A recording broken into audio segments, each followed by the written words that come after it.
told y'all, we got the game on lock. Crank Lucas, the rap deucer.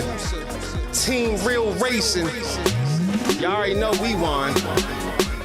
Off-road racing, quickest in the desert. To the finish line, passing through the checkers. It's Team Real, we just much better. When we on the track, we apply that pressure. People lined up screaming from the sideline. When they see the UT class fly by, or they see me in the truck doing drive-bys, in the Parker Dam or in the Baja. Every time you see me rolling through inside a buggy, and I'm counting up the money, cause I came to multiply it. Push a 1,200 horsepower in the motor, you don't really wanna race me, I dare you to try it. Started up the engine, now my wheels on fire. Zooming through the track while I'm burning up the rubber. Better get them slow waves out of my water. You don't wanna see the shark or there's a crusher. It's Team Real, y'all know what the biz. Crank Lucas, and I'm spinning on the wheel. Doing 160, pass you so fast when the wind hits your body, get the chills. Telling everybody they can eat my dust, but I guarantee you won't beat my best. Pop a champagne when I'm at the finish line and I'm holding up the trophy and I beat my chest. What first place look like it's me? I don't do twos and I never met a three. People know the Team Real logo when I'm running through the desert and I'm running all through the streets. Never have to cap my race game tight. My vehicles can go all night. Foot up on the gas, I can never break right because I'm allergic to all the red lights. Team Real, Team Real. Everybody thinking that they faster till they got a race. Team Real, Team Real. All about the speed and you can see it all up in my face. Team Real, Team Real. Real scared money don't make no money. It's Team Real, Team Real. Hit a motor rumble and the tires burning from the rubble. Team Real, Team Real. Everybody thinking that they faster till they got a race. Team Real, Team Real. All about the speed and you can see it all up in my face. Team Real, Team Real. Real scared money don't make no money. It's Team Real, Team Real. Hit a motor rumble and the tires burning from the rubble.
You want to know what's going on in your dirt sports world? Whether it's four wheels, two wheels, Dirt Sports World's got you covered.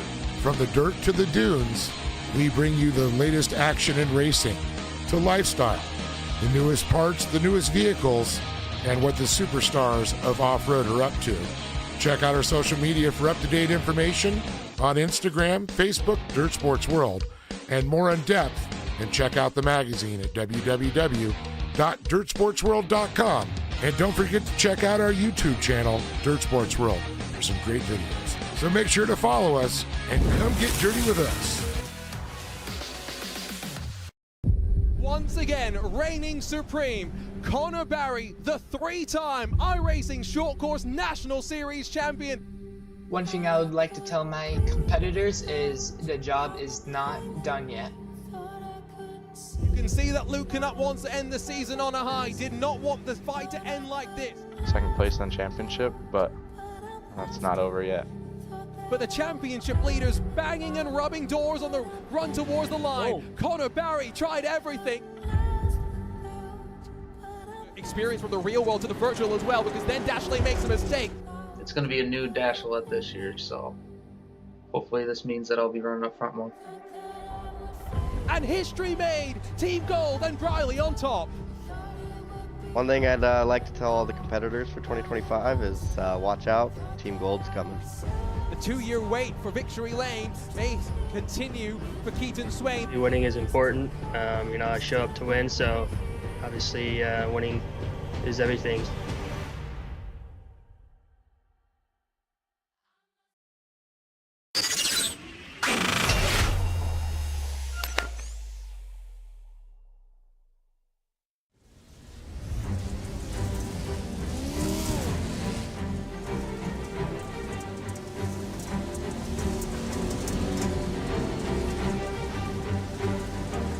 It's a blockbuster showdown as we roll our way into the hills of Michigan for the first Triple Crown event of the 2025 iRacing Short Course Pro 4 National Series, presented by Team Real Racing and APV Simulators. Welcome along to Racebot TV, our junior Kegi party, alongside the voice of off-road Dave Arnold in the broadcast booth. After a couple of weeks of interesting action to open up the championship, Dave, we get ready for this motocross-inspired format that you and I have loved since it was introduced last year. Oh, definitely. The Triple Crown format is just going to be awesome. The points, they're going to just be jumping up there. Instead of the 1 points, we're going to be seeing a lot more jumping there. But it's all about getting those Triple Crown points, and especially kicking off here in Bark River, Michigan. Love it.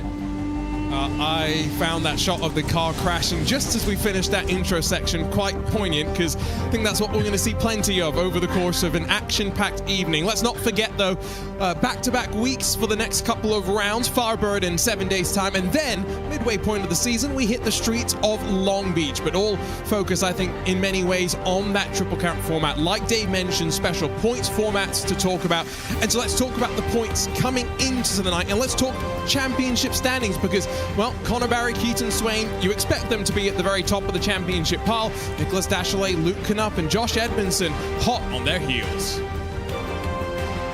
Yeah, but look how close it is there with Luke Knupp back only 3 points off of Nicholas Dachelet out of third. And then you got Josh Edmondson, 49, Cody Winicki, 46, and Trenton Briley, 43. And then we go 42 for Countryman. Winkler's going to be 36, and Miller with 34. We're still pretty close. We're still early in the season. We're only going in the third round right now. So it could really be some big point implications coming in to start the Triple Crown, because we'll see those points really jump in this start. Now, those points did include drop rounds of the championship. That's not something factored in here to the team side of the equation, where Channel 199 Sim Racing breaking out to a bit of an advantage, as I think maybe some would expect. I think the fight for second close between Team Gold and Factory Simsport Racecraft Academy, hoping to peek their way into that conversation as well. If you're wondering why we're running down through all of these points formats and whatnot, it's because let's talk to you about today's format. Qualifying moments away from getting underway, and Dave, the top 16 advance straight into the main event. The rest have to go through one of two LCQs, where only the top two in a 4-lap race advance to the main events. And that's one thing that's so similar. Might have lost Dave there. Technical issues flaring up on this Wednesday evening. But like he was about to say, it's what makes this format so unique. The fact that got to get it done in qualifying to make it forward with ease, but then the fact not one, not two, but 3 main events, and it's all about points accumulation. The driver that gets the most points across of 3 races, which do increase in length, by the way, 10, 12, and then 14 minutes for our 3 main events, will be scored as our winner. Now, points breakdown does say that it's going to be with the Olympic-style scoring system. First gets 1 point, second gets 2. I'll just let you in right now and tell you that our graphics on screen will show it as the winner getting more points than second place. It's just the only way that we can make that work behind the scenes. One more thing to talk about before we get into, well, on-screen action. It's our power rankings presented by the 2020-25 partners. Connor Barry does lead, but Luke Knupp's jumped 1 spot, as has Edmondson and Dachelet. Swain dropping down just by virtue of missing the last round of the championship. New, Van der Veer, Winicki, and Briley. I'll keep an eye out for them over the course of this Triple Crown event. Right. As mentioned, we'll get a look at the cars rolling around this wonderful Bark River International Raceway. 1.5 miles in length, of course. tied with Crandon as being the longest track available on iRacing for these short course machines.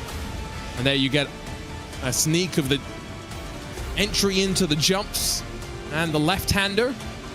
Technical circuit, that's for sure, and where we have seen the closest ever finish in iRacing short course national, iRacing Off-Road Championship Series. We did see some great racing here last year as well. I'm very much looking forward to this though, as qualifying gets ready to roll out onto track. Drivers will get the track to themselves, and just a handful of laps with which to work. So Arjuna Kankipati in the broadcast booth will hopefully get Dave Arnold back alongside sooner rather than later. The voice of off-road to bring all of that analysis and expertise that I could only wish to bring. So we'll see who decides to wait and who decides to roll instantly. This is Dennis Mikkelsen in the 41, the Team Rogue machine. They do have 10 full minutes and 4 laps, so plenty of time. Whoa, Mikkelsen gets high-sided on his way up towards the start-finish line and does not get that opening lap underway. Here's a look at Taylor Vandenbush in the Just a Trim car. Truck. Had that discussion. Is it a truck? Is it a car? Out towards the line. Here we go. First lap about to get underway. Launch it in the air. Right-hander through the opening corner. Couple of jumps then as we ride on board. This will give you a great perspective. You can see the hands at work as well. Let's listen in to the engine through this opening sector.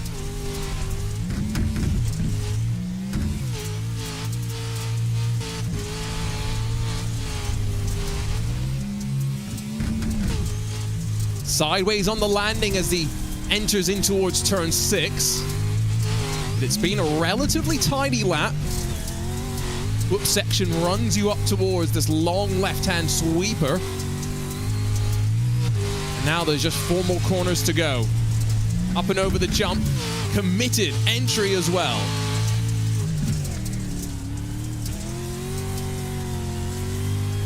Remember, Pro 4 trucks, 900 horsepower or so, and all 4 wheels to power the machine forward. Oh, hits the wall. We'll see that plenty in the race itself. Saves it. That should invalidate the qualifying lap. It's a 1:11.225 from Dash LA to set the benchmark. And 6 or so off. And a lap that, as mentioned, will not count. And Nicholson's going to finish up the one that fell 3.90. The second attempt at getting rolling works pretty well. Dash LA.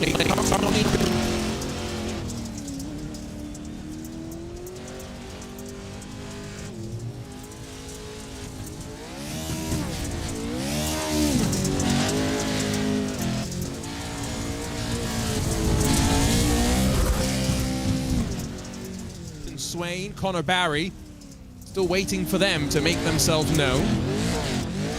And maybe even the likes of Matthew Lindy as Barry goes to the top, 1:11.033. Here's the Terminator, Tyson Miller.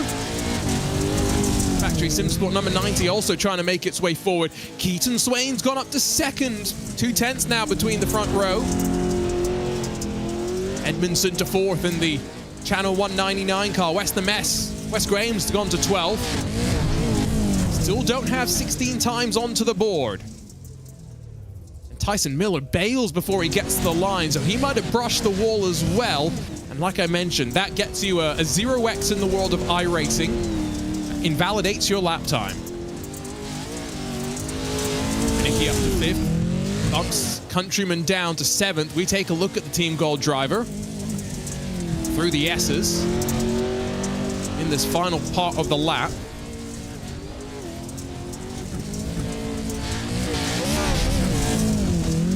Rips up against the wall, sideways in the air, but under control, I'd say. Keeps it tight. I think that's a good lap. Here he comes to the line, 1:11.3. And so that should move him up about 4 positions. Yep, up to 4th. Great lap there from Countryman. There, though. Red plates on the side of not just our defending champion, but points leader as well. Connor Barry, who is wearing his Mark 1 iRacing short course gloves, will hopefully take a look at his webcam as he bails off that lap at some point over the course of the day. If you want to use the promo code IRSC5 on the Mark 1 website, you can get 5% off. A big shout out to them for equipping not just Connor Barry, but Thad Countryman here as well, I do believe. Drake Mittag flies now on what is his fourth and final attempt in qualifying, so he's really going to have to make sure this one is the best. He's only 10th right now. He's on that bubble, you'd argue. It's 3 tenths between him and Christopher Plumley in 16th spot and on the cut line. Remember, top 16 advance directly to our main events. Everyone else goes through one of 2 LCQs coming up next on RaceSpot TV. Nice and tidy in the Impact SimSport. 18 for this event, by the way, has got a new number on the side of that machine. I mean, that looked good. What's the totality of the lap, though? 1.5 miles done and dusted for the 18. 11.745, so that's going to move him up to 8th position. Now, will it be enough? He will be waiting and watching for the rest of this race. Qualifying session, I should say. Meanwhile, Winkler in the 720, the Racecraft Academy entry. New logo for their team as well. Nice to see that. Lindy's up to 13th, by the way, so we do have now 27 times on the board. As many as 10 drivers still not represented either. Luke Knup's not there. Trenton Briley's not there. Brock Smith isn't on the board. Lots to keep an eye on. Winkler, you can see in VR where his eyes have been going. Heads pretty straight as he runs to the line. Tries to get as short a distance as possible. Does not improve, and that's his session done and dusted. For Cody Vanderveer, he's jumped into our top 10 in the power rankings. He's now up into our top 16. Hadley Boyce, 10th. Has demoted Adam McAfee out of the spots. Speaking of, we ride on board with the 818.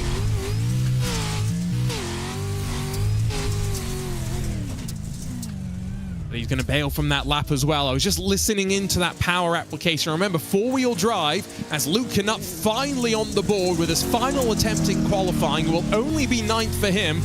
We'll have some work to do in our main events. Trenton Briley's down in 19th spot. What can he do through the final corner? Let's listen in once more through this last double left.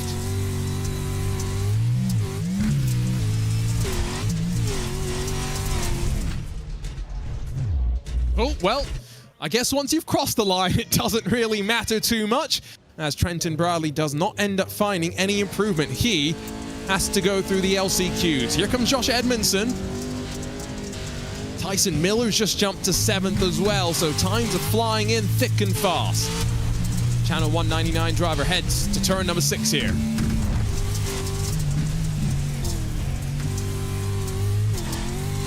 .37 thousandths of a second between Barry and Swain at the top of the pylon.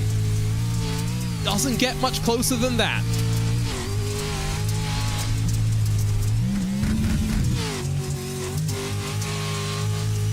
Edmondson having to work hard here. He's got one more lap after this if he wants to use it. Time is going to be the main thing working against him. He's got just about enough time. A lap here, remember, around 1 minute 11 seconds. There's only 6 or so cars on the track right now. Here comes Edmondson to the line, head in his hands. The lap doesn't count. Oh my goodness. You could see the frustration. I couldn't quite figure out, though, why it got invalidated. Nicholas Dashley might be one of the final threats, though, as Connor Barry searches for another pole position.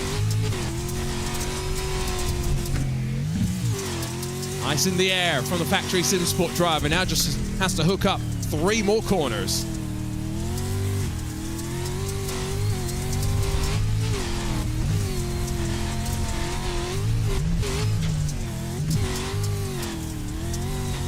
It's going to be different in the Pro 2 National Series later on this year when these drivers are going to have to be a little bit more technical, you'd argue.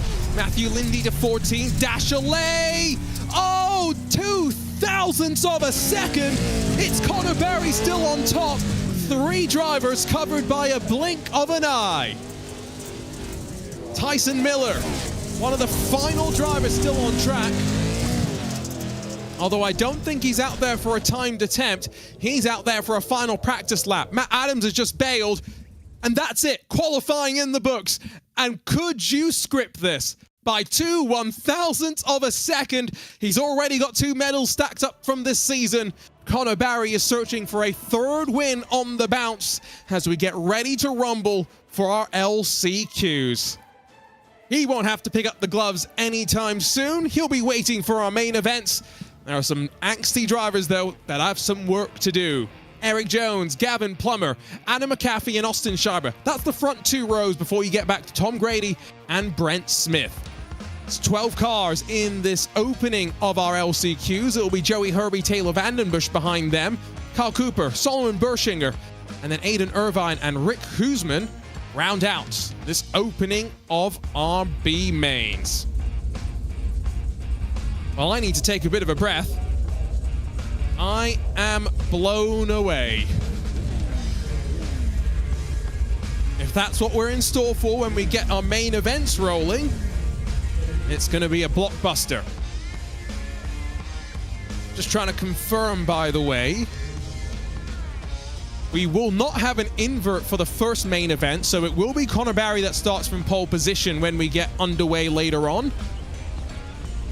We will have an invert of 8 for main number 2, I believe, and then 4 for main 3. We'll confirm that before each, though, of our main events. Pace car rolls off and away. 4 laps on the board. Not much time here at Bark River. I'm looking forward to this one. Glad to have your company on RaceSpot TV. Arjuna Kankipani in the broadcast booth. Hoping we get Dave Arnold back alongside the voice of off-road sooner rather than later, because wow, oh wow, we've been waiting for this. Yes, I've been also waiting for us to hit the halfway mark of this season, for us to make our way over to the streets of Long Beach, but this was one circled as well. First of our Triple Crown outings. Slightly unique format, of course. So remember, 2 drivers to advance from this. There's only 10 trucks that have rolled off and away, just as an FYI. So 8 will be watching from the sidelines. 2 will have a chance at Triple Crown glory. There's only been 5 drivers to have won a main event in our short course National Series Triple Crown history. Only Luke Knupp and Connor Barry have ever won a Triple Crown event overall. These drivers know what they want to do. They want to be part of that fight. Green flag flies for the first time tonight. There's going to be plenty of action. Already sideways and losing spots as Gavin Plummer. They're going to be 3 wide in the air through turn number 1. We ride on board with Tom Grady. Now the 3 wide action cycles and shuffles slightly further behind. It's a tidy start, all things considered. Remember, cut line is going to be the top 2. Jones and McAfee in the hot seats right now. Tom Grady, the one that's got to put the pressure on. Green line on the left side of the screen will help you keep an eye on that.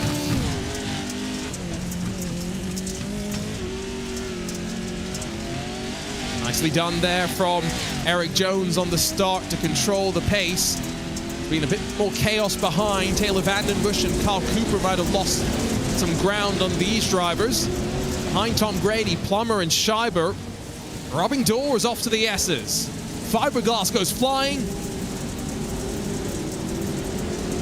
And as we wrap back around to end the opening lap, it's going to be Eric Jones who has broken away from Adam McAfee in the 818. Battle for that final transfer is where the eyes are all focused right now. 5:35. Puts himself in the tire tracks, attempts to follow.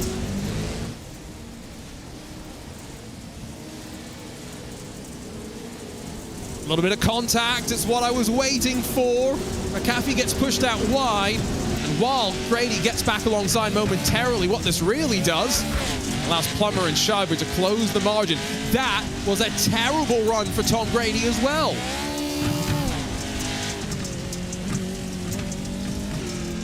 Despite all of that, Eric Jones has not broken away too much more through the whoops, but backwards from Grady.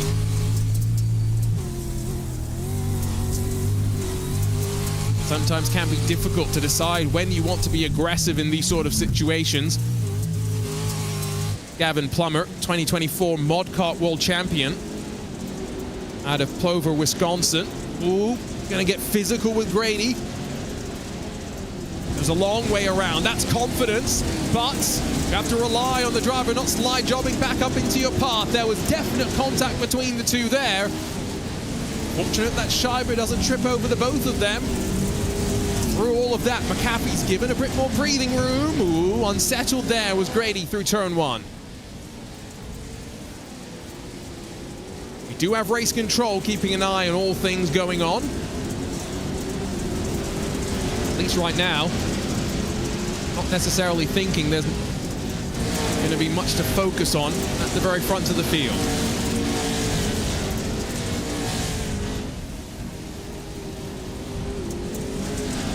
I want to give a shout out to one of our new partners for 2025, Boozy Jerky. You can use the code iRacing Short Course. That's iRacing Short Course, all spelled out in full at boozyjerky.com. Head over there to learn a little bit more as well. Gap at the front of the field as we cycle over to the last lap of this race. Still holds it around a second. Eric Jones and Adam McAfee doing exactly what they needed to do. From pole and third respectively. 1.5 miles between them and our Triple Crown main event for Grady, Plummer, Scheiber, Smith, Herbie. Time is running down for them to make something happen. Taylor Vandenbush is sitting in pit lane and waiting, just an FYI. So whatever happened out on track, significant enough to bring him down to pit lane.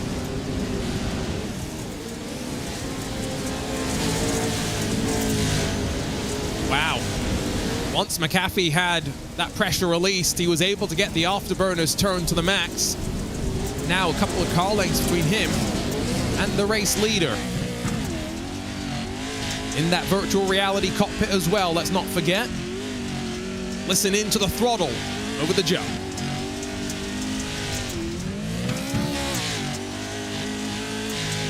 Foot to the floor, committed as you'd like. Austin Scheiber's had a spill behind, but it's all outside of the fight for transfer positions. Smooth sailing for Eric Jones, who will take the victory in LCQ number 1. Iridium Synsports 502, slip and slide through the final corner.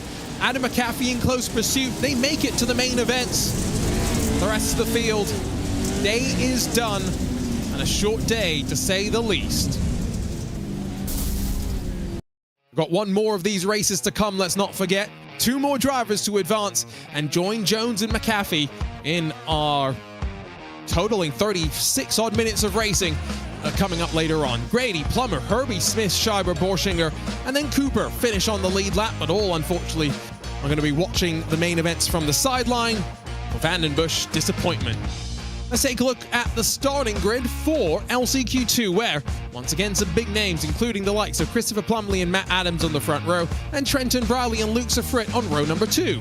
Dennis Mickelson and Keith Jeffrey line up behind them, with then 7th going the way of Wes Graham, 8th for Christian Noble, Jeff Ives, Fuat Boran, Brock Smith, Austin Bolson, making up the 12 machines that will roll once more.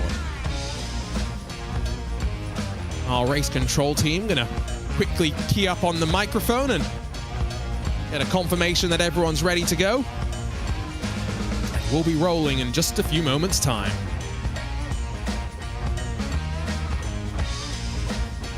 Again, thank you so much for your company. The first Triple Crown event of the season, and maybe fittingly also the first of our triple headers. We've got 3 back-to-back rounds of our championship coming up. And so we're looking forward to keeping you entertained. Next week, we will be making our way out to Firebird Motorsports Park. That's always going to trip me up. Calling it Firebird and not Wild Horse. And then, end of the month, it's off to the streets of Long Beach. And actually, I lied. It's not 3 rounds in a row. Make it 4. Because the week after that, we are off to the Wild West Motorsports Park. And that will be 6 rounds of our championship done. April the 2nd is also going to be the next time that we go racing with this Triple Crown event format. That's going to be lots of fun, to say the least. The next time, the final time we have the Triple Crown format used, the penultimate round of the season on May the 14th. Looking forward to what hopefully is a round of the championship with some championship implications. Right, ready to rumble. Our second and final LCQ of the night. Pace truck already off and away. We've got 3 more corners before the green flag drops and the field is let loose. It's always interesting here at Bark River as well. Pole sitter is technically on the outside coming towards the start-finish line. It converts to the inside, though, up to the opening corner. So, we have seen in the past, second place can get decent jumps if they play the game as smart a way as possible. Right, here we go. 11 trucks have rolled off and away. Now the field left in control of Christopher Plumley.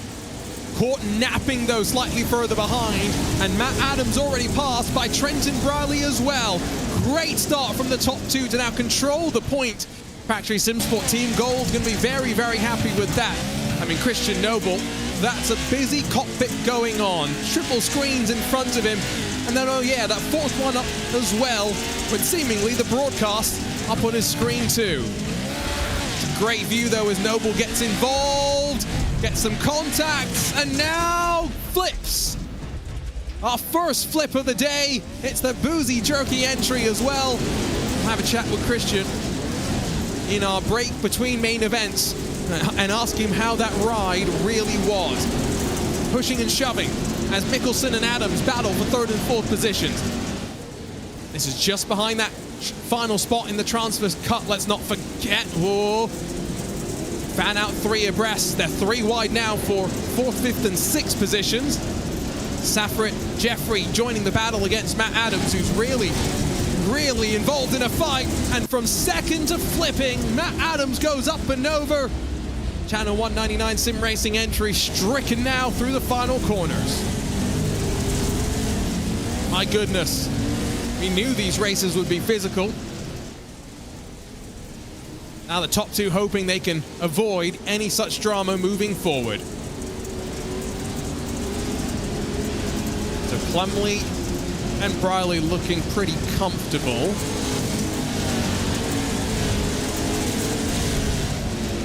It's an interesting line from Keith Jeffrey there. I thought he might get a slowdown. Almost bucked himself in the air there. That was all sorts of cattywampus around. Wow. Back on board we ride with the Channel 199 machine. Hear the throttle penduluming around as he works his way over the jumps and bumps. A bit of contact there from Wes Graham. Now trying the crisscross, but locked off nicely. Some good heart racing further back in the pack. Fight for 3rd is getting quite intense as well, as Luke Safrit in the 228 lost part of the right rear, it would look, in terms of fiberglass.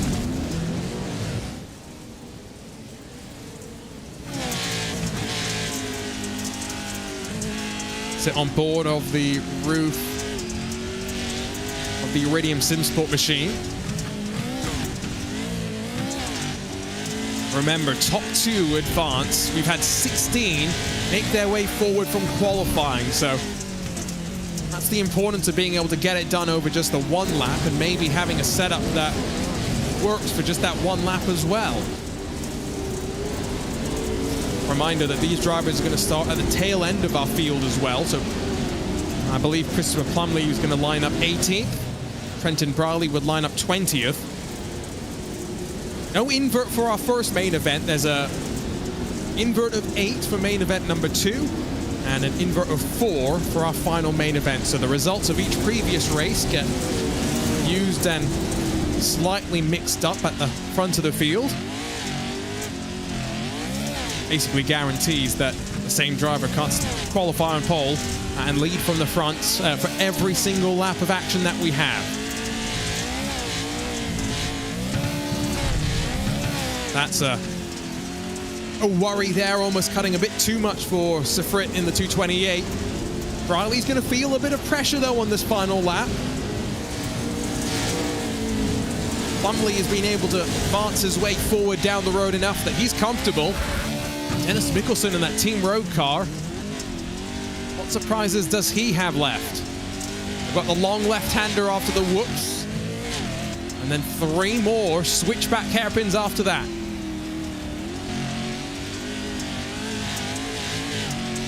Going to be close, but maybe not close enough for Mickelson. Unless there's a mistake from Briley in these final couple of corners. It'll be Factory Simsport and Team Gold somewhat relieved. Keith Jeffries in some trouble further behind, but up front smiling that they've survived the dramas. It'll be Christopher Plumley. It will be Trenton Briley. Here at Bark River, advancing to our main events.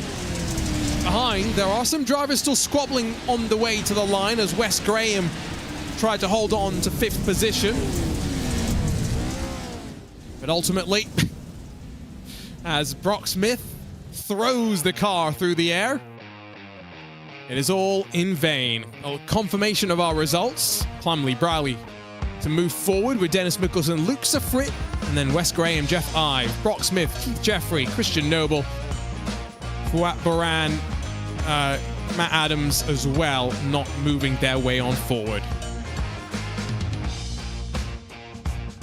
Well, I'm not quite sure exactly what to expect right now. I think this is confirmation of how they will line up, but we're not going to get underway with the racing just yet. So Connor Barry, Nicholas Dashley, there was 2 thousandths between the 2 of them when we came to the end of a qualifying session. They'll be on the front row when we eventually get underway.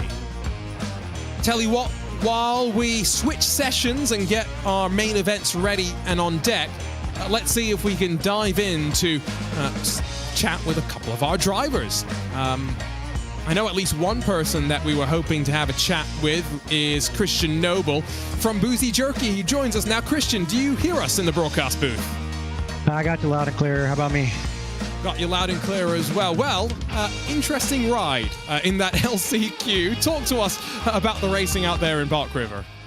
What a race. That's why I turn off my my motion rig during those kind of races, because you didn't want to see me beat my head around. That was a rough one.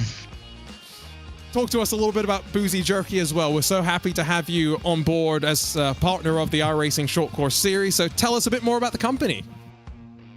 No, I'm enjoying it. I appreciate companies coming on board like this. So if I can't make it into the main, hey, I'll just bribe you guys with some jerky to come up in the booth and talk about it. So yeah, these are great companies coming on board just to help the racers out. They partner with some good companies as well. So we got great companies coming on board just to support the racers. If you don't know already, there's a discount code, iRacing Short Course. Use that on Boozy Jerky to get you some jerky and check it out. Yeah, I'll have to save that for after the broadcast, though, that's for sure. Tell us a little bit about the virtual world as well. For those that are maybe new to the world of iRacing Short Course, we always talk about how realistic these trucks are and how great the racing is. You've had plenty of experience out there in the Lucas Oil Off-Road Series. How much fun do you have just jumping here into the sim world and having some fun? Yeah, I'm still new to the series. I'm a rookie, so this is all a learning curve for me. I've enjoyed it. I've got some great team members that have been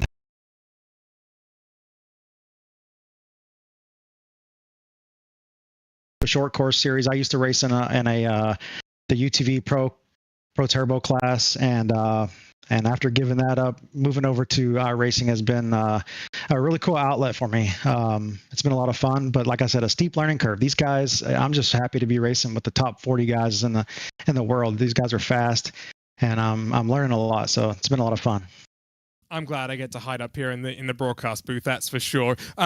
Last question before we let you go and watch the main events that we've got coming up. This format is so unique, right? And I love it in terms of the world of short course. We're bringing a little bit of that motocross over. What do you think it does in terms of our championship fights as well, right? Because this is going to be a format, I mentioned it during one of the LCQs, that we have in our penultimate round of the championship. So I'm really hoping it plays a big part in determining our championship winner.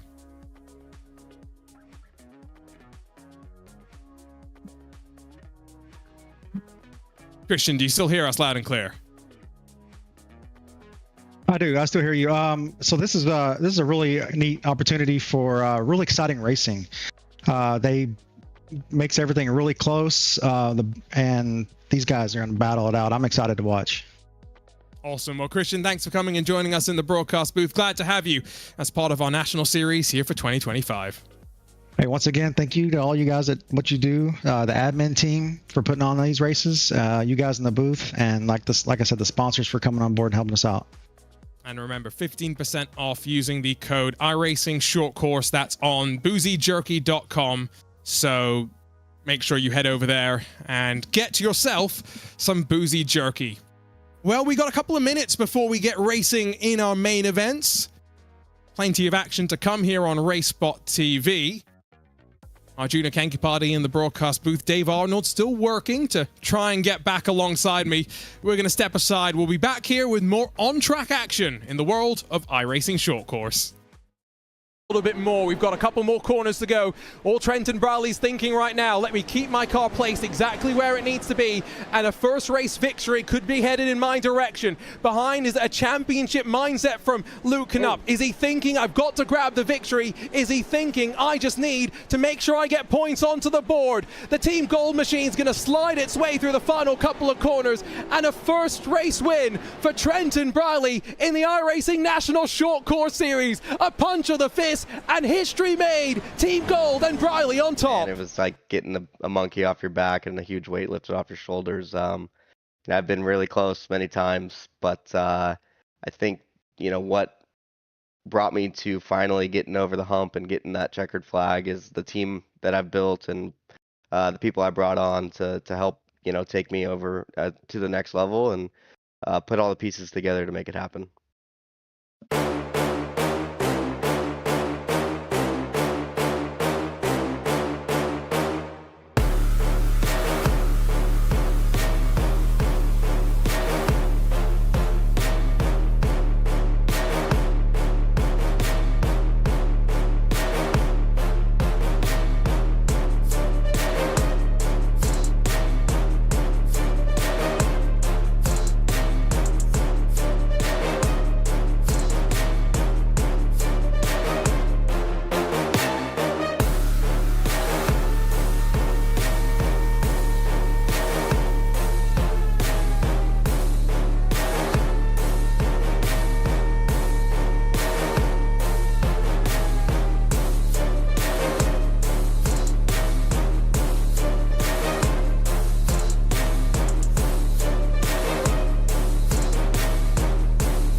Told y'all, we got the game on lock.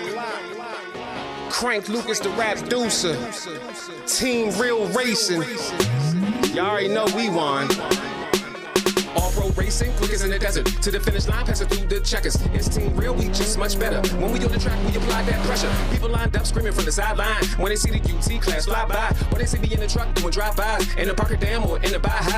Every time you see me rolling through inside a buggy, and I'm counting up the money cause I came to multiply it. Push a 1200 horsepower in the motor, you don't really want to race me, I dare you to try it. Started up the engine, now my wheels on fire. Zooming through the track while I'm burning up the rubber. Better get them slow waves out of my water. You don't want to see the shark or there's a crusher. It's Team Real, y'all know what the biz. Crank Lucas and I'm spinning on the wheel. Doing 160, pass you so fast when the wind hits your body, get the chills. Telling everybody they can eat my my dust. But I guarantee you won't beat my best. Pop a champagne when I'm at the finish line and I'm holding up the trophy and I beat my chest. What first place look like it's me? I don't do twos and I never met a three. People know the team real logo when I'm running through the desert and I'm running all through the streets. Never have to cap my race game tight. My vehicles can go all night. Foot up on the gas, I can never break right because I'm allergic to all the red lights. Team real, team real. Everybody thinking that they faster till they got a race. Team real, team real. All about the speed and you can see it all up in my face. Team real, team real. Real scared money don't make no money. It's team real, team real. Hit them on the rumble and the tires burning from the rubber. Team real, team real. Everybody thinking that they faster till they got a race. Team real, team real. All about the speed and you can see it all up in my face. Team real, team real. Real scared money don't make no money. It's team real, team real. Hit them on the rumble and the tires burning from the rubber.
You want to know what's going on in your dirt sports world? Whether it's four wheels, two wheels, Dirt Sports World's got you covered. From the dirt to the dunes, we bring you the latest action in racing, to lifestyle, the newest parts, the newest vehicles, and what the superstars of off-road are up to. Check out our social media for up-to-date information on Instagram, Facebook, Dirt Sports World, and more in depth, and check out the magazine at www.dirtsportsworld.com. And don't forget to check out our YouTube channel, Dirt Sports World, for some great videos. So make sure to follow us and come get dirty with us. Once again, reigning supreme, Connor Barry, the three-time iRacing Short Course National Series champion. One thing I would like to tell my competitors is the job is not done yet. You can see that Luke Canutt wants to end the season on a high, did not want the fight to end like this. Second place in the championship, but that's not over yet. But the championship leaders banging and rubbing doors on the run towards the line. Whoa. Connor Barry tried everything. Experience from the real world to the virtual as well, because then Dashley makes a mistake. It's going to be a new Dashlette this year, so hopefully this means that I'll be running up front more. And history made! Team Gold and Briley on top. One thing I'd like to tell all the competitors for 2025 is watch out, Team Gold's coming. The 2-year wait for Victory Lane may continue for Keaton Swain. Winning is important. You know, I show up to win, so obviously winning is everything.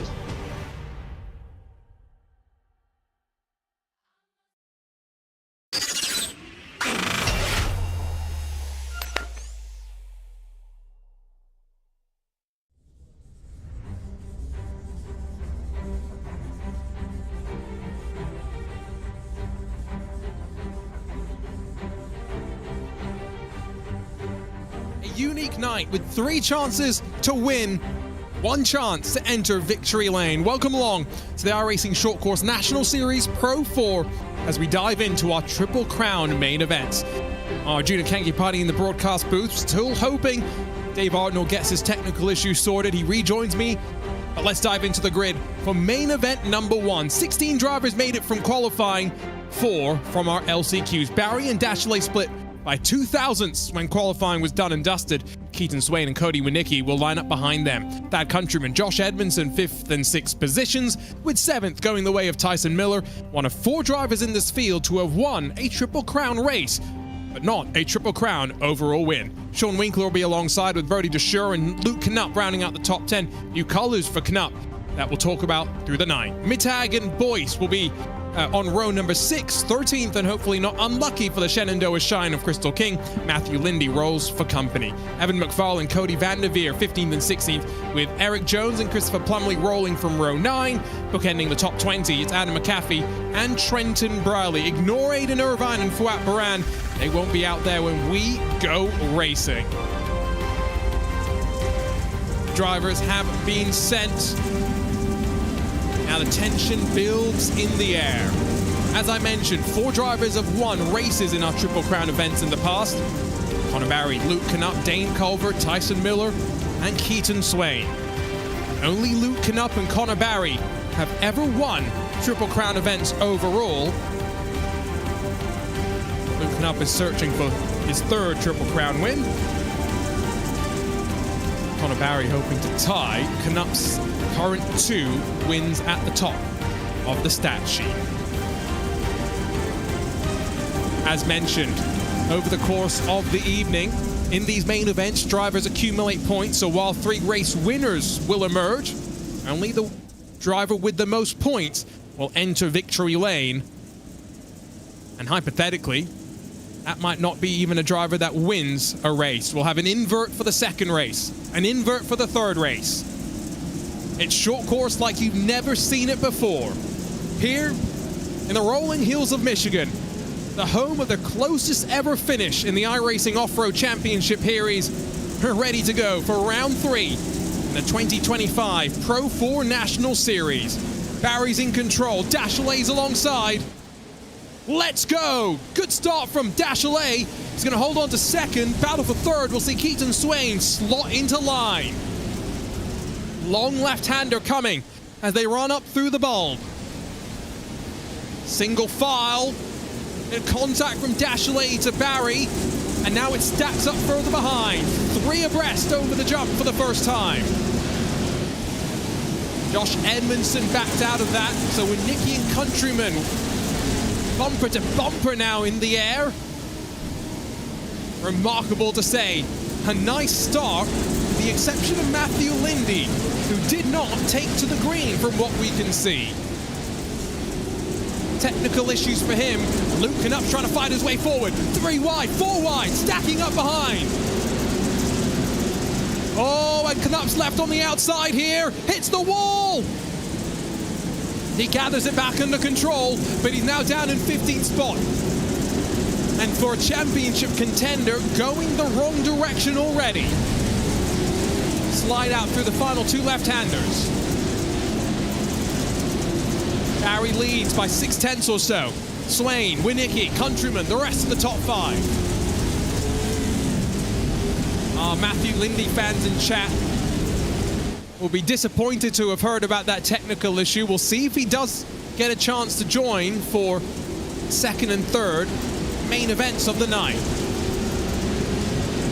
Fallen and Boyce battling. Plumley and Knupp are fighting as well. It's definitely not where Luke Knupp wants to be in his brand new ABV simulator entry. He's gone for a nice little blue tinge for the truck for the rest of the season. Almost cattywampus on the landing there. Jones and Briley squabbling behind as we sit on board now with the driver of the number 5. Winkler's getting a bit of a push there from Vanderveer into the final 3 corners. Knupp finds a door, means there's no second invitation, plants himself on the right rear of Winkler, who's now got to watch as the 59, or the 159 rather, of Van der Veer is there as well. Can see how loose they get through the whips. Briley tries to sneak up the inside of the plumb entry. Not happening. This is a great fight at the tail end of the field. And guess what? No fights at the front right now. It's single file as you would like. Or as the drivers would like, I should say. This is what we were wishing was happening at the front of the field.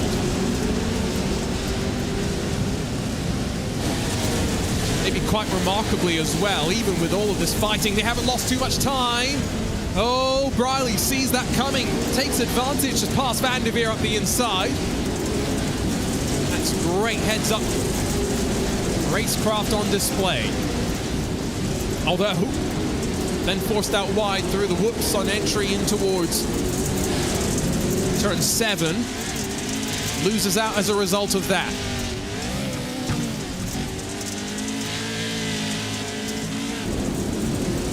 That was the Californian, Cody Van der Veer.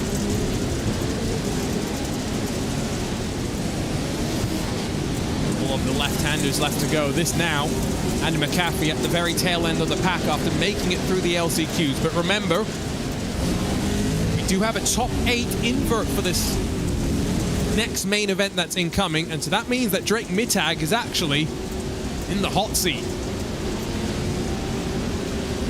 We've got Brody DeSure, Evan McFarlane not far behind. Hadley Boyce just outside the top 10.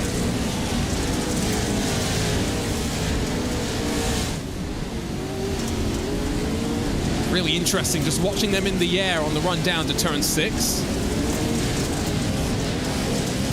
Some drivers a bit more controlled. It's probably the fair way to say it. Quite interesting maybe to take a peek with Connor Barry for a lap and just keep an eye on that. Big shout out again to our title sponsors for 2025 APV simulators alongside Team Real Racing.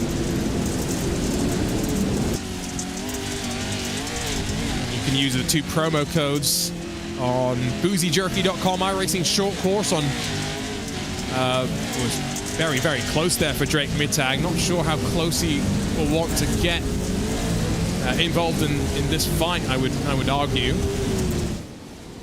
Got to be careful. And then if you want to go onto Mach1racegear.com, you can use the promo code IRSC5 for 5% off. So big shout out to our partners for supporting the world of sim racing here in 2025. Our Mittag will love this as DeSure and McFarlane wheel to wheel between them. That gap's grown. Just a couple more car lengths up to Mittag, exactly what he wanted at this point in time.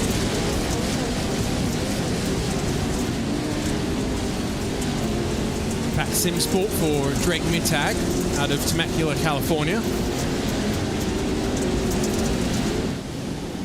Which is not just a great place, seemingly, for racing talent in the world of short course. There we go, action behind. Knupp and Plumley switch spots. Crystal King from 13th on the grid, let's not forget. Now alongside in this fight further behind.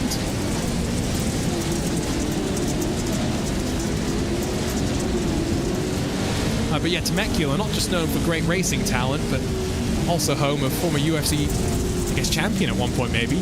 Forget off the top of my head, Dan Henderson. So we've had a UFC fighter join us, an active UFC fighter as well for Racecraft Rallycross in the past. So just interesting to see there's some overlap. Bad countryman, there's physical action as Josh Edmondson bullies his way past the number 26.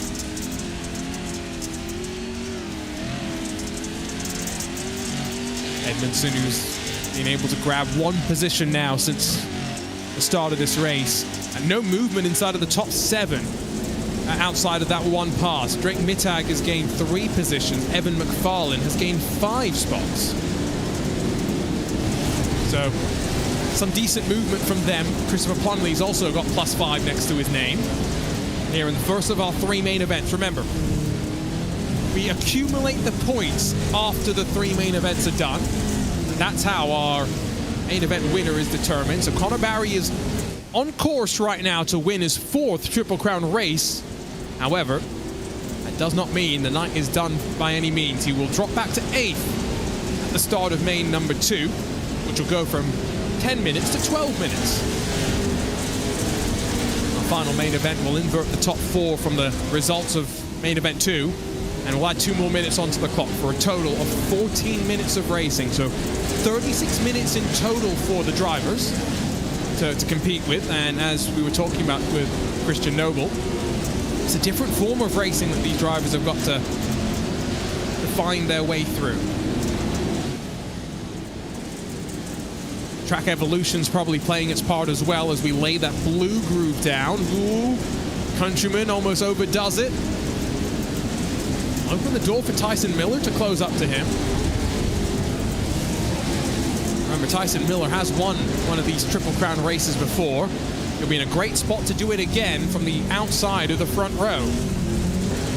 Evan McFarlane's dropped down the running order and now sits in pit lane to troubles for the KES Industries 444.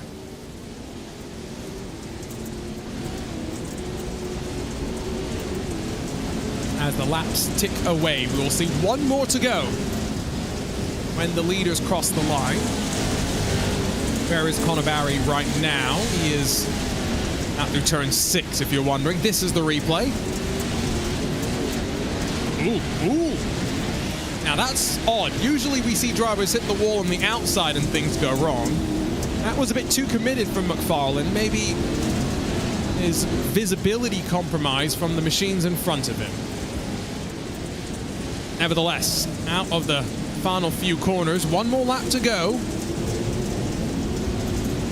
It will be white flag in hand as Connor Barry looks for what would be a victory on the road, but ultimately it's more about the points here in this Triple Crown format going his way. Fight behind Keaton Swain. That's closed up to the back of Nicholas Dachelet. Great to see Swain back in action. It's the last round of the championship for those that weren't with us.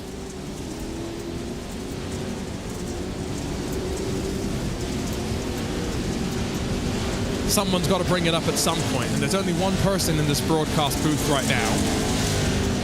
So I guess I'll have to bring it up.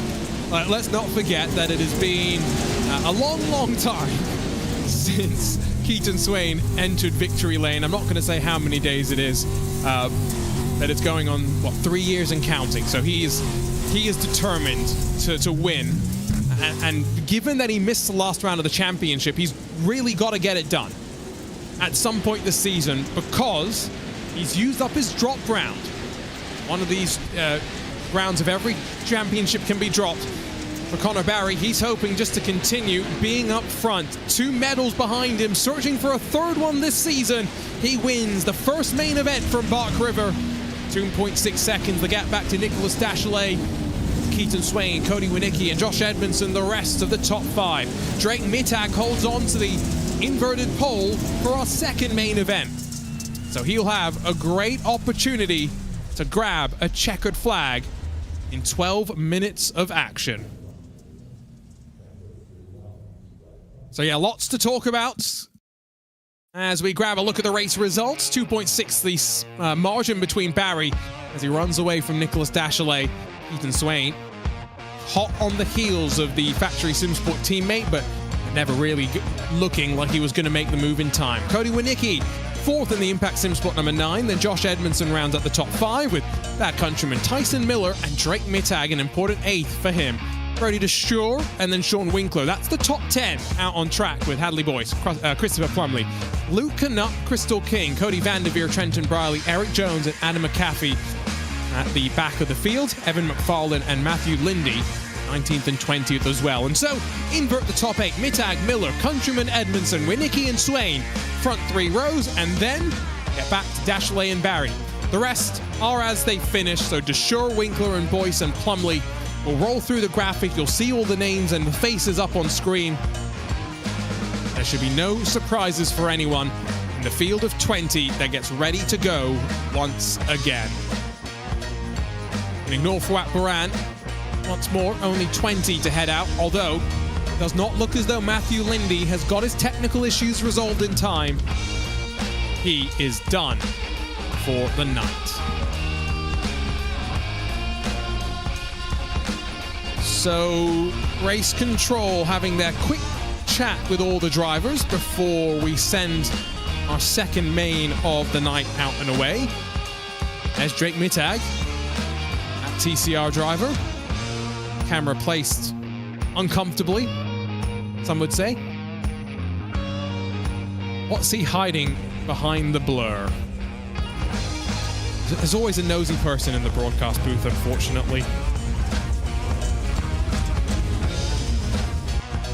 Right, let us know in chat who you're here cheering for, where you're watching from, as we get set and get ready to go. That last race was what, I think 9 laps?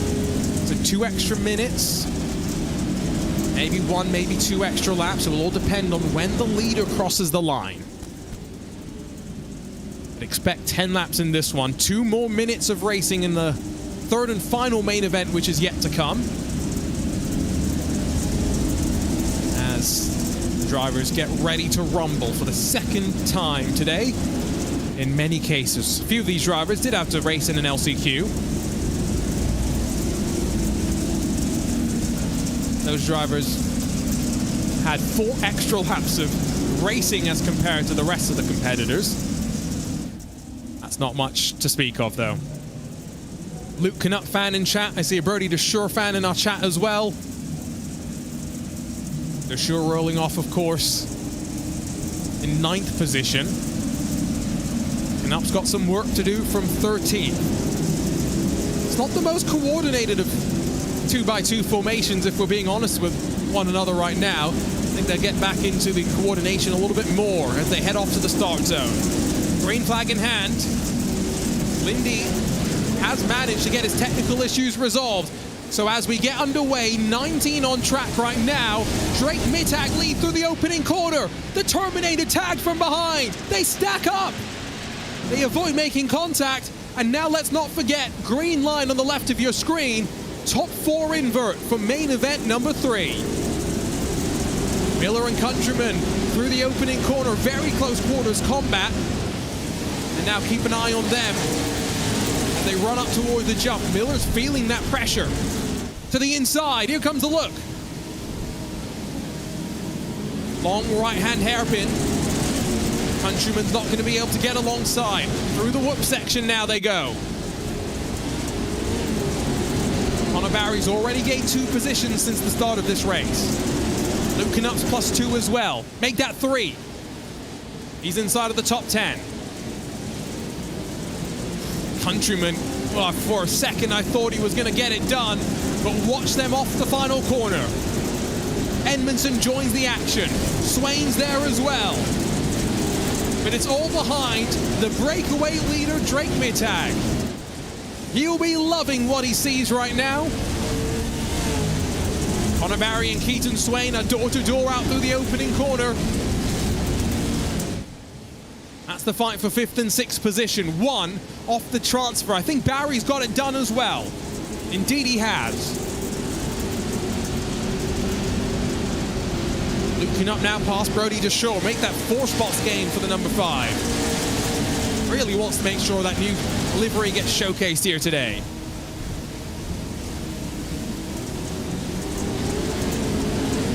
Someone in chat saying Brent Smith's going to come out of nowhere to win this one. Yes, indeed. That would be like the Undertaker out of nowhere. Out wide again. The Terminator struggling right now. Josh Edmondson can't get alongside. All this as Connor Barry looms in the rearview mirrors. Cue the Jaws music, I'd argue. Lap 2 complete. That Countryman has gotten to the task of closing on Drake Mittag. We'll get a better lap time representation this time by half a second gained by the 26. Countryman's on the move. Whether it's Countryman or Mittag, if either one of them grabs the victory in this main event. It would be their very first victory in the Triple Crown format as well.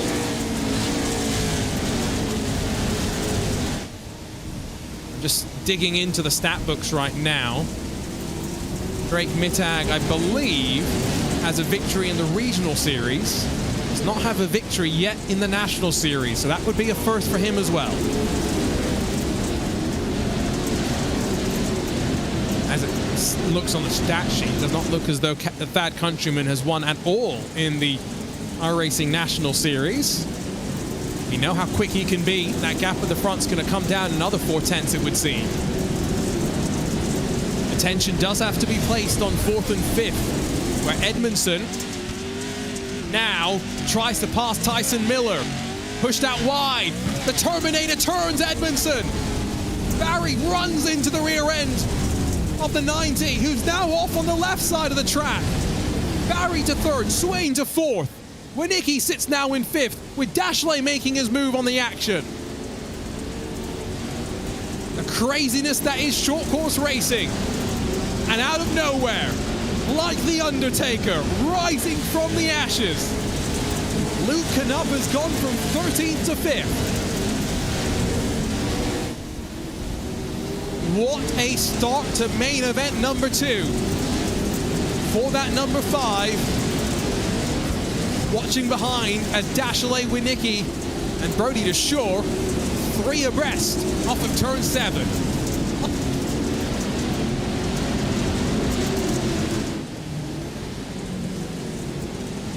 Plumley gets the elbows out and tries to bully Nicholas Dashley down towards turn number 10. Some great racing. We're about to finish lap 4. Drake Mittag has been caught, though, by Thad Countryman. So everywhere you look, there is racing right now.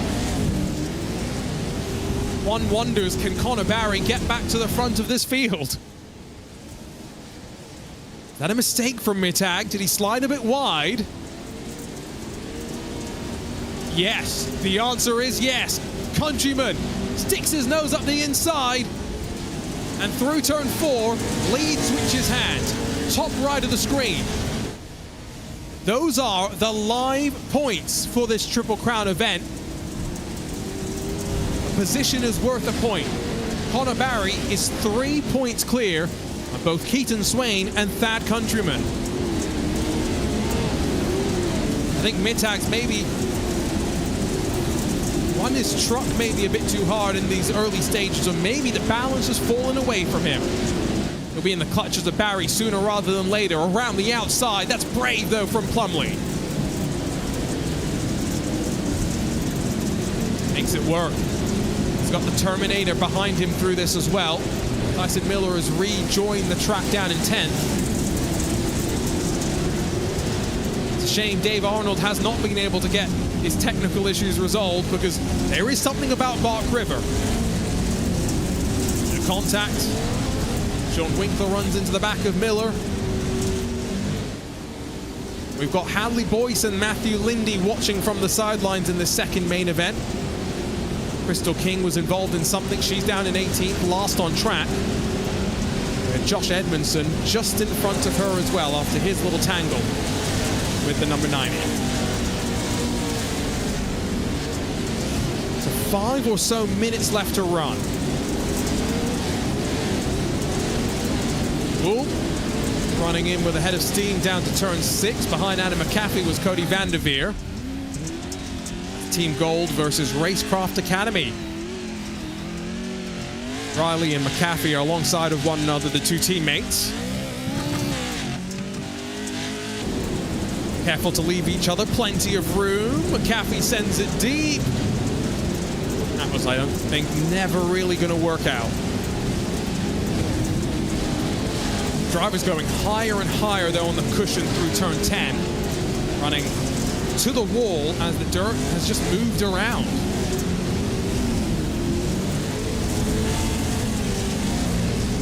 Fiberglass flapping on the side of McAfee. That's the one again. Once again, the benefits of the sim world. At the end of each of these races, your damage bill is 0 and you get a fresh car. Don't know if Connor Barry has got enough time to close all the way up to Thad Countryman and get back to the lead of this race. Second is very much up for grabs. He's closed up to Drake Mittag in the TCR truck.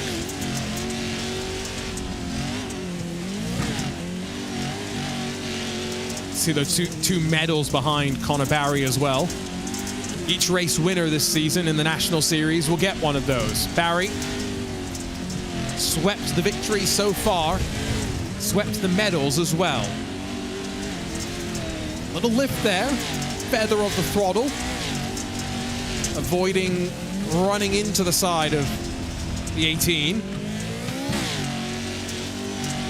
Just see how calm he is behind the wheel. You can also see those Mark 1 race gear gloves. Mark1racegear.com. Use the promo code IRSC5 to get 5% off your order.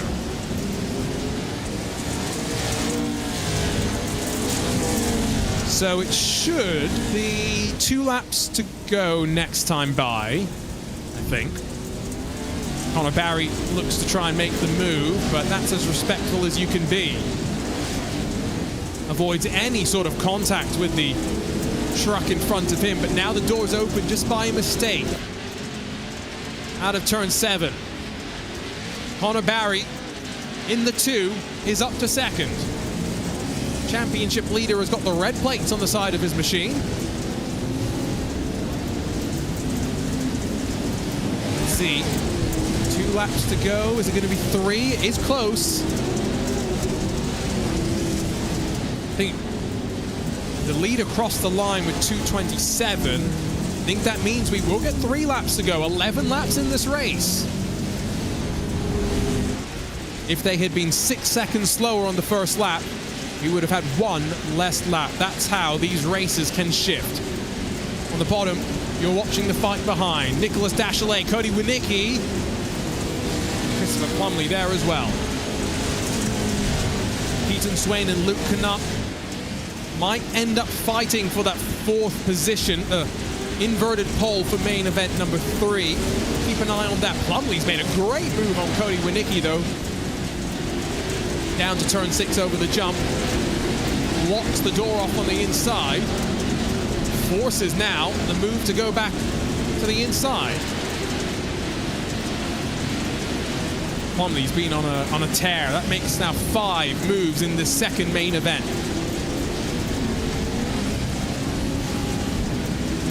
Connor Barry is 2 seconds away from the race leader, so not going to have enough time, even with what is a confirmed 2 laps to go. The white flag is not out for your race leader right now. So there's still 3 miles of action left to go. Keaton Swain has got enough of a gap back to Luke Canuck. Is he going to want to try and grab that extra point for finishing in front of Mittag? Might feel that starting in second is worth that extra point. Does not feel like it's as bad of a compromise as maybe some other competitors would.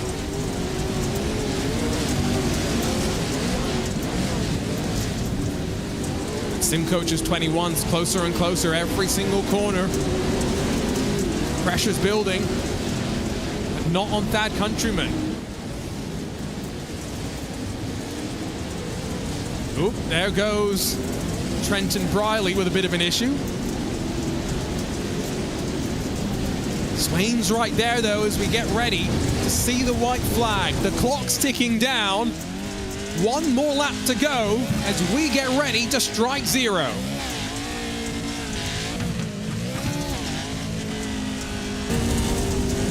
What's going through the mind? You can only wonder. Drake Mittag's quick, we know that, but he's got one of the quickest behind him.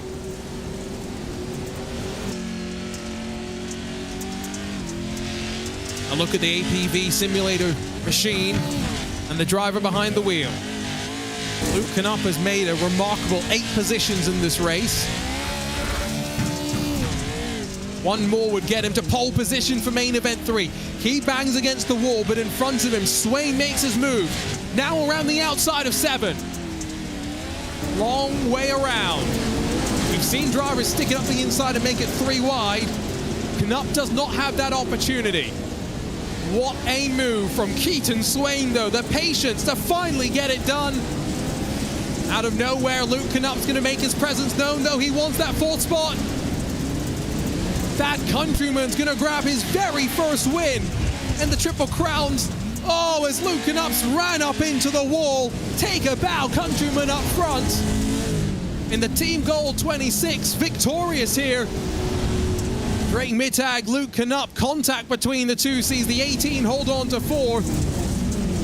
But Luke Knupp's fight back sees him in 5th, not far away. It's down to 3 points at the top. Remember, this next race will determine our first Triple Crown winner of the season. A contact on that opening lap enabled countryman to break away. 1.6 seconds, the advantage at the end, as Connor Barry reeled him in that Channel 199 sim racing machine. That's the first time this season Barry has not finished first, although Keaton Swain, Drake Mittag, Luke Knupp will all involved in some pretty intense fighting. Mittag on inverted pole, let's not forget, with Brody DeShore climbing his way up to 6th in front of Cody Winicki, and then the factory SimSport duo of Plumley and Dashley. Sean Winkler rounds out the top 10. Tyson Miller, Adam McAfee, Evan McFarlane, Cody Vanderveer, and then Eric Jones, Trenton Briley, Crystal King, and Josh Edmondson. I still don't know how Trenton Briley ended up where he did on track, but that's a mystery for another day.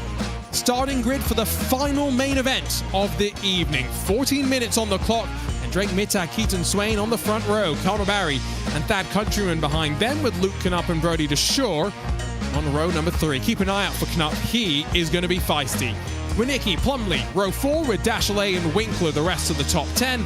Tyson Miller and Adam McAfee, 11th and 12th positions. Evan McFarlane and Cody Vanderveer alongside one another on row 7. Eric Jones and Trenton Briley behind them, with Crystal King and Josh Edmondson 17th and 18th spots.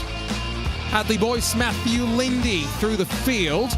Does not look as though Matthew Lindy is going to make it out on track. His technical issues have kept him out of contention for the entirety of the racing.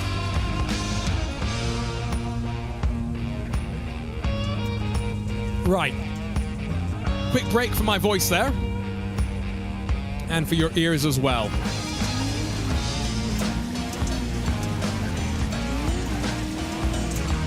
We hear the engines in song as off and away they go for the final time today. So 10 minutes for main event number 1, 12 minutes for main event number 2. And by the calculations, I would expect 2 more laps, but it could just be 1 more lap. We were close in that last main event. Who knows with this one? And the points are going to make things interesting, let's not forget. It's the accumulation over the course of the evening. It's not just about grabbing the checkered flag once. Connor Barry and Thad Countryman have grabbed a win apiece. Who will stand atop the podium? We're about to find out. 3 Triple Crown events in the Pro 4 National Series for 2025. This the first, the final, our penultimate round of the championship. Some of these drivers know this format could settle things. Mittag and Swain on the front row, Barry and Countryman on row 2. Here we go. In the rolling hills of Michigan, off and away, and Connor Barry's had a rocket of a launch. Challenges Swain through the opening corner, and as the leader holds on to his advantage, Swain holds on to second. It's going to be an action-packed 14 minutes of racing, already door-to-door for the lead. Keaton Swain will be on the inside, down towards the S's. And so Drake Mittag continues to hold the point. Oh, there's a truck up and over. It's the Terminator, Tyson Miller. Ride with Luke Knupp, already past that Countryman, and now trying to get past Connor Barry as well. Remember, Luke Knupp's won 2 Triple Crown events in the past. Looks like 3 is going to slip him by. Swain and Mittag have been fighting for the better part of a lap. And 3 abreast they go into the final couple of corners. Luke Knup's going to send it, roll the outside line. Tries to get the cut back. He's got it. He's going to go to the lead. Drake Mittag will try and fight back. But Luke Knup's gone from 5th to 1st at the start of main event number 3. 1.5 miles complete, and these drivers aren't done. Let's take a look at the live points if we can. What does this mean? With Barry sat in 4th, you can see that unfortunately for Luke Knupp, he does not even show in the top 5. A position is worth a point. So Keaton Swain needs to find 2 more positions over Connor Barry to be able to be on top. Got to be careful there through the whoop section. Both of them getting a little bit out of sorts. Swain leans now on Mittag. Barry leans on the both of them. Through turn 8. Barry gets past Swain. Swain gets some contact from Countryman. Slip and sliding. Great save. Great car control from that sim coach's number 21. That Fora beam. My goodness gracious me. So Swain now drops to 5th, but he's still in contention. That's all he needs to do. He's tied with that Countryman as well. Drake Mittag, Cody Winicki will also grab some healthy points if things finish as they are. A little bit further back in line. Plumley's on the tail end of Nicholas Dachelet. Sean Winkler's there. Evan McFarlane's in the mix. Luke Knupp winning in main event number 3 would only get him up to 7. He's going to need to really have some great performances in the remaining part of the championship and hope that Barry struggles. Speaking of, Barry goes for the move. Now looking to try and get up to 2nd. And as he slides his way on forward, he mounts the berm as well. That Countryman almost mounts the rear end of Drake Mittag. It's physical towards the tail end of the lap here. Countryman drops a couple of spots. And now Mittag gets spun around. He was mounted on the side of Keaton Swain. Nicholas Dachelet gets turned in reaction to all of the chaos unfolding in front of him. This is the Triple Crown format coming alive. Hadley Boyce has also had some issues. 1 lap down in the 994. Incredible stuff going on right now, though, to say the least. 1.7, the gap between Knupp and Barry at the front of the field. We'll keep an eye on whether that closes with now 10 minutes left to go.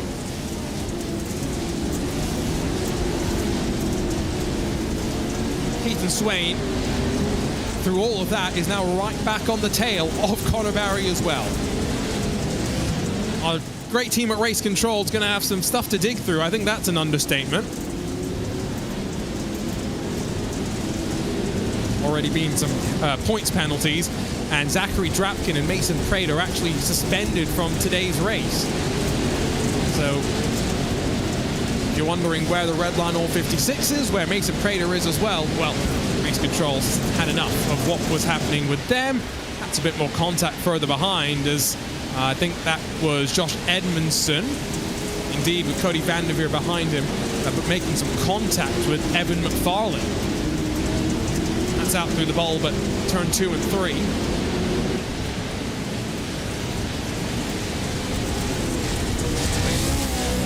Drake Mittag and Luke Knupp currently tied for 5th in this event.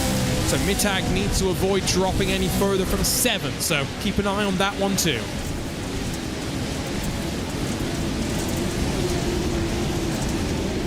Bit of leaning there from Josh Edmondson. The Channel 199 sim racing car, the team that of course leads the team championship. Looks like they'll be in for a pretty good day as well once again, with Barry up front. Edmondson in the top 10. Oh, they've got to be careful. A bit more contact as McFarlane now tries to respond. Not just trying to respond, but trying to fend off Van der Veer too. Ooh, Van der Veer gets some contact from McAfee behind. Team Gold 818 is going to take advantage of the slight stack up through turn 10. Does not make the move work though.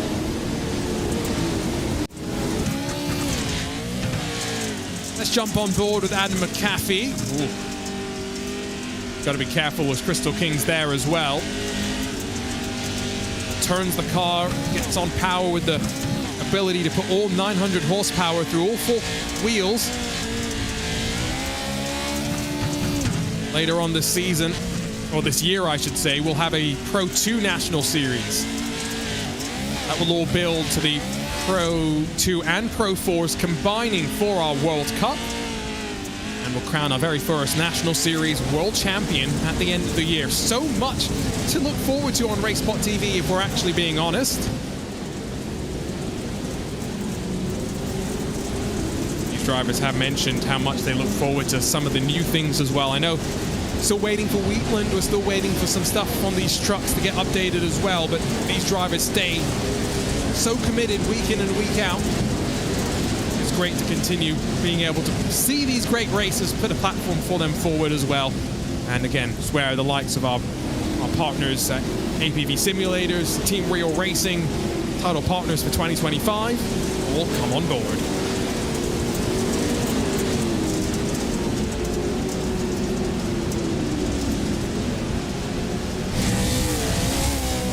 Six and a half minutes left to go, so we've officially worked past the halfway mark of this race. Third and final main event of the night. Has gotten quite single file if we're being honest. Drivers have just settled into the rhythm, the routine. Crystal King started the first main event in 13th. Makes her way up to 12th. At least momentarily. Contact there. Now what's happened to Drake Mittag, who's dropping down the timing screens? Because Dashley shows up out of nowhere. Looks like Mittag might just be having some technical issues. He's still there in 7th. Keep an eye on whether that does mean that Luke Knupp would move up to 5th. That would be a couple of extra points in the championship. Remember, that live standings in the top right is the accumulation of the race points through the Triple Crown event so far. And we're going to see a fight at the front, you'd assume, now that these two have gotten back together. New colors for Luke Knupp, and a familiar paint for Connor Barry. They're going to go wheel to wheel for the final 5 minutes of this race.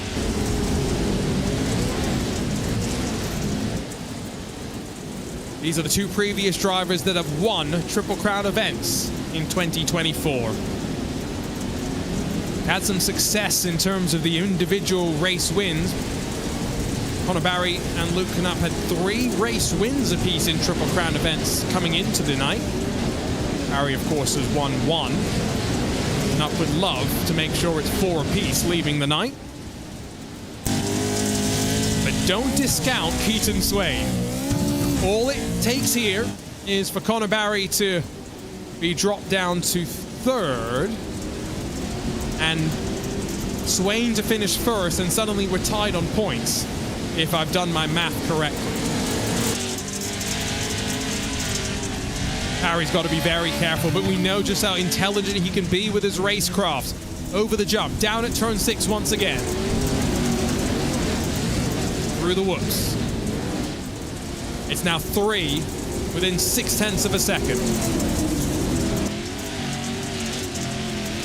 Cody Winicki, Brody DeShure, 4th and 5th behind them as well.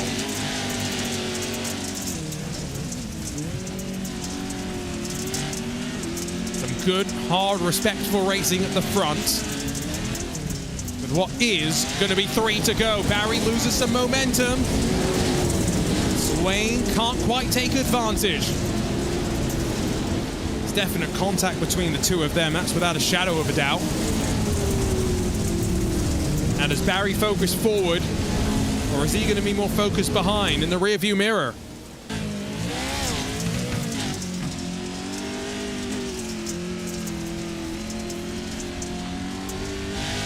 Patient on power from Keaton Swain. Remember, 1,000 days and counting since Swain has won in the iRacing National Series.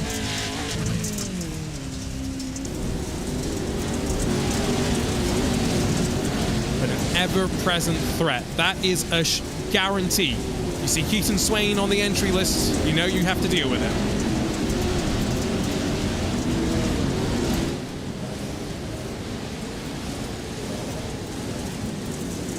So 2 laps confirmed at the line. Connor Barry has been able to cycle back to the tail end of the race leader.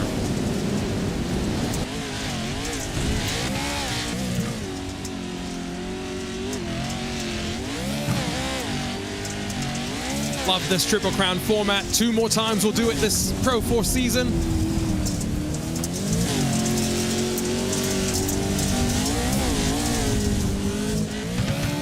So these drivers are all going to be learning a bit more about it the more we do it. We've only done it 3 times before. 3 more times this Pro 4 National Series season.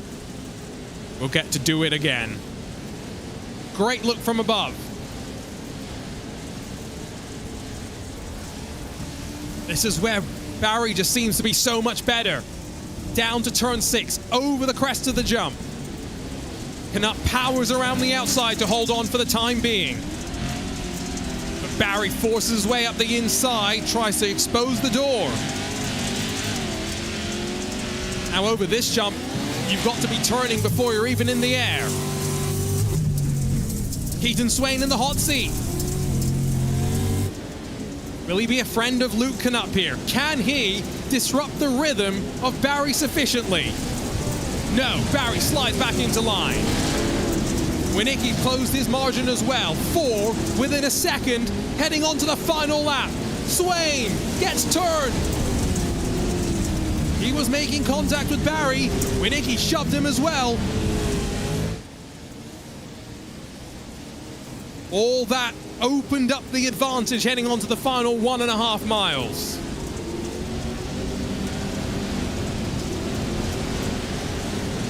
Connor Barry's going to be running out of time, running out of distance. And Luke Canup has just got to hold on here to what would be a quite remarkable fight back. Through the whoops for the final time into turn 7. Championship leader on the hunt in second. And confirmation with time winding down to 0. This is that final lap. 12 electric laps in this 3rd and final main event. And a couple of times we thought Luke Canup might have felt the pressure. He's had to fight his way back to the very front of the field. For the 4th time in his Triple Crown career, it will be Luke Canup grabbing the checkered flag, but behind him, the points leader for the 3rd time in a row. It will be Connor Barry victorious in 2025. He grabs the 2nd Triple Crown win in his career. The points lead extends. The championship dominance extends. What will we see in a week's time when we head off to the Firebird Motorsport Park?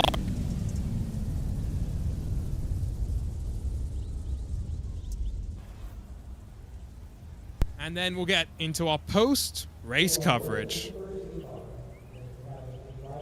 Unofficial top 3 sees Connor Barry at the top, but Luke Canup pushed all the way to the end. A fight back from main event 1 to main event 3. Keaton Swain grabs the 3rd spot on the podium, second on the podium, 3rd in this race, with Cody Winnicki, Brody DeSure, Thad Countryman, and then Drake Mittag, the top 7. Bit of a gap back to Josh Edmondson, Sean Winkler, and Evan McFarlane. Thad Countryman doing enough to be provisionally 3rd as well in the Triple Crown event points. Nicholas Dachelet, Cody Vanderveer, and then Crystal King relatively close between them with Briley, Plumley, Jones, Miller, McAfee, and then Boyce and Lindy not officially finishing. before we dive into the post-race, let's see if we can quickly bring the point situation back up once more and just give you a rundown of how things wrapped up after 3 intense races. Remember, we started with 10 minutes, then to 12, then to 14, and this is the top 10. So Connor Barry and Keaton Swain, 4 positions effectively separate them. Countryman, another 4 back in third with Winicki, and then Mittag and Knupp tied on points. I believe tiebreaker will see Knupp grab 5th, given that he won one of our races. They're Shaw, Dashley, Winkler, and Edmondson the rest of the top 10. So, a quick look at how things will break down, and we'll dive into that plenty more as we get through the rest of our season. Let's go down, though, have a chat with, well, I'm sure, a very, very happy Connor Barry, a 3rd race win of the year. Connor, talk us through that event from your perspective as well, because 1 win, 2 second places, it couldn't really get much better, could it? No, it definitely was fun. I qualified first, which is crazy here because I am usually like so slow here. So for me to go out there and qualify first, like that is absolutely like that is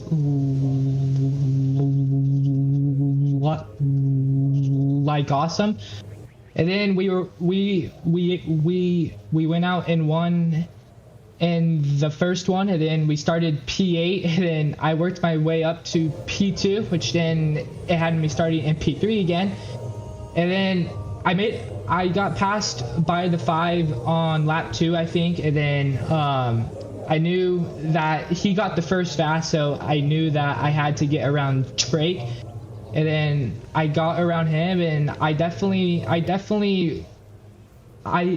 I had some speed on him, but it's just so hard to pass here and pass here and pass here and pass here in a way where it's clean. So I had to settle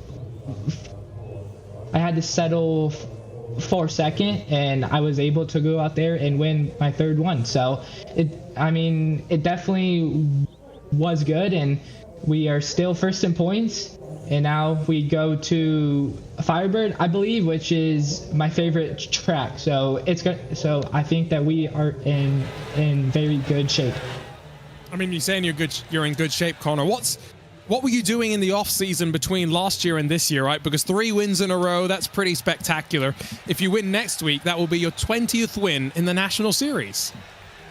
Yeah, I mean, honestly, the mindset has changed. I went from a 4 where I knew that I was fast, but I used to get like so, I would say, like psyched out over it,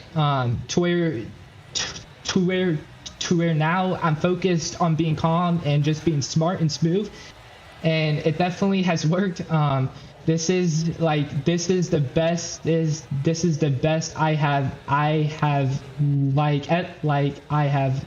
ever felt in this. So it's definitely going to be a good season, and it's only the start. So it's for sure going to be a good one. That's ominous. It's only a start. Congratulations, Connor. We'll see you next week from Firebird. Thank you.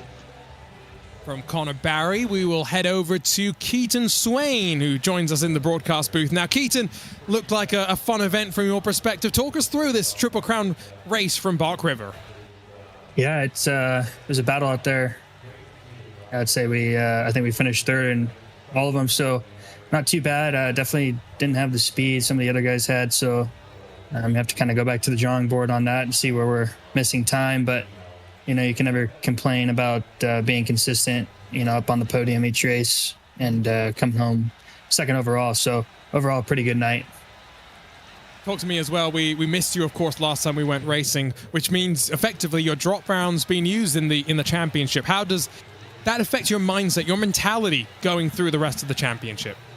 Yeah, for sure. Definitely, you can't, you know, make any of your own mistakes that'll put you out of the race or put yourself in a position where you're going to get ran over and, you know, turned upside down or something. And there was a couple of sketchy moments tonight. You know, that berm turn where it can catch your truck in the wall can get pretty hectic at times. And it's kind of a hit or miss whether you get stuck in there when you go too wide through there. So luckily we came out of there without any issues for the most part. But yeah, it's definitely, affects your mindset just knowing that you can't make any mistakes because you can't, I don't have a drop round anymore, pretty much. So it can be tough at times.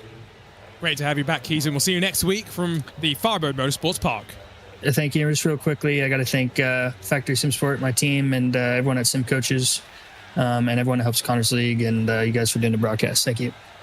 Great to catch up with Keaton. Let's catch up with Thad Countryman, who not only grabbed the win in main event number 2, but 3rd on the podium. Thad, you must be delighted with how today's action went off here at Bark River. Yeah, that was a lot of fun. I was happy to get a win in there. Crazy racing. Yeah, tell me how the format leads to that kind of racing, right? Because, we just talked to Connor and to Keaton, who both had podiums across the board. You were up there at the front as well. Even with those inverts, it's crazy how consistent you are able to be. Yeah, I kind of just race as hard as I can at the beginning, and if I end up in a really good spot, I just try to hold that because I know people behind me are going to be pushing hard, and if I drop back a couple spots, kind of hope the invert to help me out a little bit, and then just go on, do the same thing with the next race. Well, congratulations, Thad. Your first victory in the National Series, hopefully the first of many. Yep, thank you. I'd like to thank everybody at Team Gold and Trenton, Tyler, Luke, Adam, Brandon, all those guys, Joel. You guys for putting on a good broadcast. Thank you. That Countryman joins us in the broadcast booth. Last but not least, winner of main event number 3, it's Luke Knupp. And Luke, a brand new paint scheme for your truck, but you really had to work to show it off after how things played out for you. But a good fight back, all things considered. Talk us through the evening. Yeah, it was a solid evening. Other than the first race, I wish I could throw that completely away. That was just, I don't know, I qualified like crap and then just tried to salvage a good first race, and then it just went backwards instantly. So salvaged a 13th, and then had a great second race to get up to 5th, and then somehow went 5th the first and that last one on the first lap, and then kind of checked out, but Connor kept me honest there at the end. But just glad to get back to the winning ways in my APV simulator number 5 Pro 4.